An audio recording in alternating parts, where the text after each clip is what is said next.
বিধায়কের উদ্যোগে জল নিকাশি ব্যবস্থা হলো খুশি এলাকাবাসী। নদিয়া জেলার মরুটিয়া থানার অধীন নেতাজি মোড়ের রাস্তার বেহাল দশা, বৃষ্টির জল জমে। কয়েক মাস ধরে বৃষ্টি চলছে মুষলধারে, আর এই বৃষ্টির জল ওই নেতাজি মোড়ে এসে জমছে। এক হাঁটু জল জমে যায় রাস্তার দুই পাশে। দোকানদার থেকে রাস্তা চলতি মানুষ সবারই করুণ দশা। এই রাস্তা মরুটিয়া মোড় থেকে মহিষবাথান একদিকে, আর এই মরুটিয়া বাজার ওই রাস্তায় হাজার হাজার লোকের চলাচল প্রত্যেকদিন। অটো, টোটো, মোটরসাইকেল, বাইসাইকেল ও অন্যান্য গাড়ি যেতে অনেক সমস্যায় পড়তে হয়। ওই মরুটিয়া নেতাজি মোড়ে অবস্থিত ব্যাংক বা ওই নেতাজি মোড় পার করে 100 মিটারের মধ্যে মরুটিয়া থানাতে আসতে ও ব্যাংকে আসতে এলাকার মানুষজনের অনেক অসুবিধা হয়। এমনকি এলাকার ছাত্রছাত্রী এলাকায় অসুবিধায় পড়ে। এখানে জল জমে থাকায় ওই অভিযোগ পেয়েছেন এলাকাবাসীর কাছ থেকে করিমপুর 77 নম্বর বিধানসভার বিধায়ক বিমলেন্দু সিংহ রায়। আজকে তিনি সরজমিনে পরিদর্শন করতে আসলেন ওই জায়গা ও করিমপুর 2 নম্বর ব্লকে যে ইঞ্জিনিয়ার রয়েছেন তার সাথেও আজকে কথা বললেন কিভাবে জল নিকাশি করা যায়। প্রশাসনের দ্বারা জেসিবি দিয়ে রাস্তার দুই দিকে উঁচু মাটির ঢিলা কেটে জল বার করে দিলেন।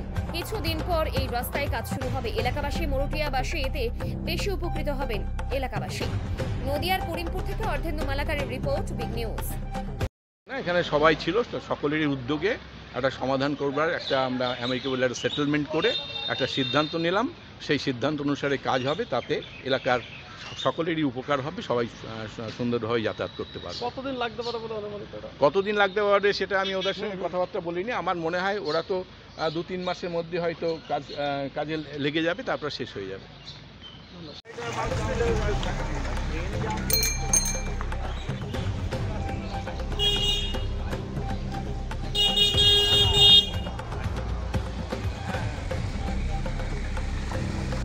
মাটি কেটে বার করা ছাড়া কোনো উপায় নেই। আর না হলে একটা উপায় করা যেতে পারে, যখন আমরা রাস্তাটা করছিলাম তখন বলেছিলাম একটা সাইড ড্রেন করে দিয়ে নিচে দিয়ে ফেলি।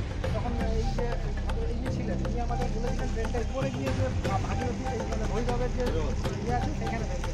কিন্তু আমরা এটা দেখলাম এখান থেকে ওই জায়গাটাতে আসতে হবে 10 mm মানে প্রায় 2 ফুট।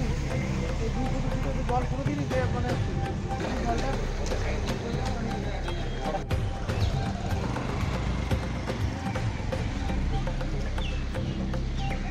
কেটে দে যেটা প্রেস করে আগা গোড়া এই